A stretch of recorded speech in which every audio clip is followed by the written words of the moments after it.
Assalamualaikum dan selamat pagi. Hari ni Abang Jam nak tunjuk menu-menu yang ditempah oleh customer. So hari ni kita hidanglah banyaklah hidangannya. So kita ada nasi komok. Okey. Kita ada ni mi rebus Johor. Oh sedap kan. Dan kita ada mi hun soto. Kita ada chicken pie. Dan kita ada manisan bika ubi kayu dengan seri muka pandan. Tapi Abang Jam nak cuba hari ni, Abang Jam nak cuba mi rebus Johor. So, kita cuba ya. Bismillahirrahmanirrahim. Mi rebus Johor, tengok So, sedap kuah dia pekat mi rebus Johor. Bismillahirrahmanirrahim. Gapo dulu, kena perah dulu salimah. Bismillahirrahmanirrahim. Allahumma salli ala sayyidina Muhammad wa ala ali Muhammad. Kuah dia pekat. Dia ada telur, dia ada isi daging. Sedapnya So sekarang tak perlu pergi Johor dah. Boleh tempah dengan Abang Jam untuk mi rebus Johor. Kita cuba. Bismillahirrahmanirrahim. Sedap. Sedap Pekat sedap. Pekat dan rasa dia.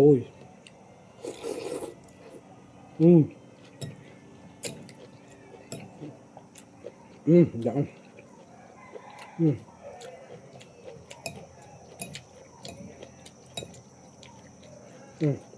Isi apa lagi? Memang mewah sedap.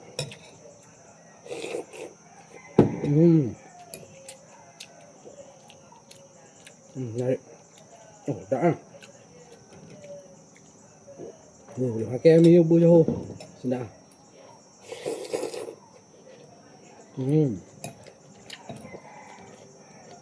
Hello.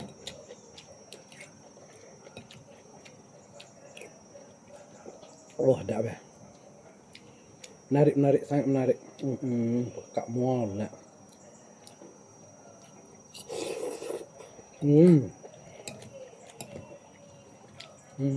Terbaik.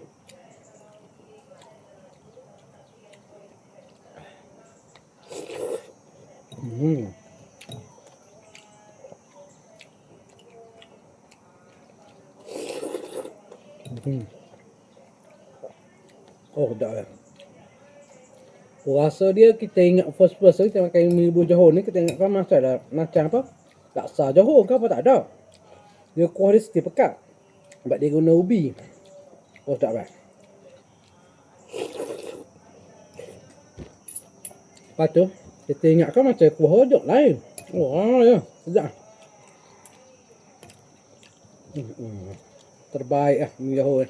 Boleh tepuk sedap sangat.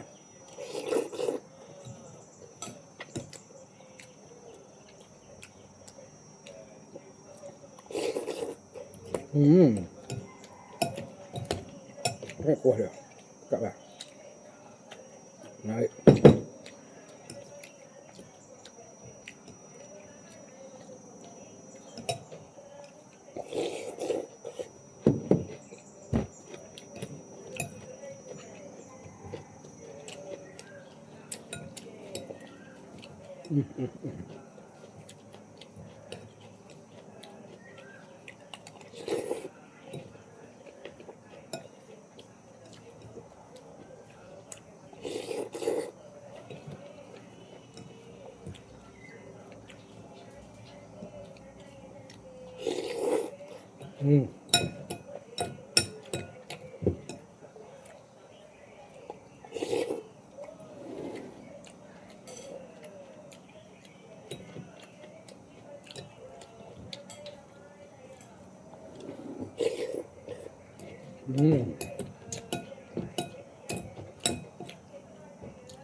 Sedap sedap puas hati.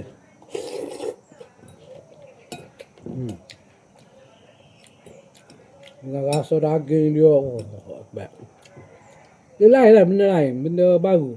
Bagi kita Kelantan ni kita tak makan biasa makan mi rebus Johor. Sedap, boleh try. Boleh order dengan Abang Jam, memang best.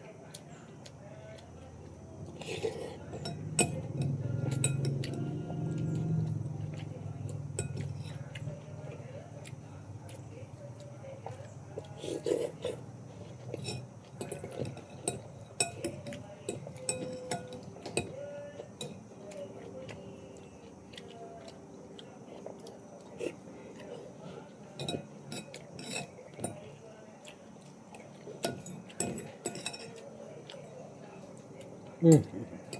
Oh, sedap Terbaik, licin. Alhamdulillah puas hati. So, pada siapa-siapa nak makan mi rebus Johor, boleh kontak dan WhatsApp Abang Jam. InsyaAllah Abang Jam awak akan terbaik. Assalamualaikum. Kan saya nak ambil.